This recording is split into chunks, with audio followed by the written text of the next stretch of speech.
Hello and welcome once again to Red Gaming Tech. My name is Amata. Today is the 11th of June and this time I have some rather interesting news for you regarding Street Fighter V.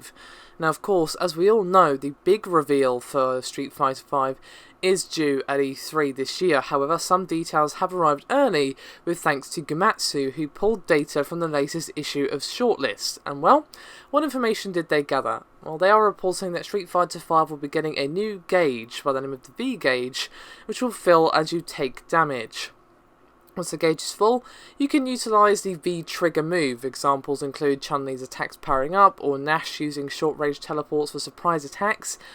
Now, there is also a defensive move called V-skill, and it would be fairly reasonable to assume that that is also linked to the V-gauge. Of course, we don't know for sure, but it would make sense to me if you have a choice of what to use your V-gauge for. You could use it for something offensive or defensive, and it varies by character again. For example, Ryu's will allow him to parry projectiles, while M. Bison will reflect projectiles back at their owner.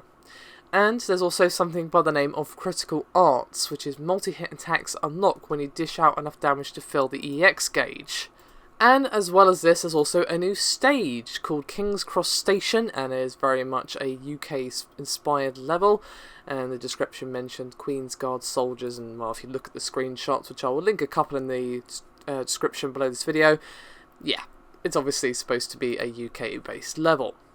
So, rather interesting stuff, and some early information, as of course it's going to be E3 that we really get the meat of the information regarding Street Fighter, but it's sounding interesting. They're not just going to re-release Street Fighter 4 again, they are definitely mixing it up with not only the presentation of the game, but also adding new mechanics and things like that, and usual round of balance tweaks as well, of course. There'll be more than that, I'm sure, for them to offer us, but we'll have to wait a few days for that before we find out exactly what they have in store, but still, it's looking promising. Anyway, that's me done for this video. Thank you very much for watching, and I'll see you next time.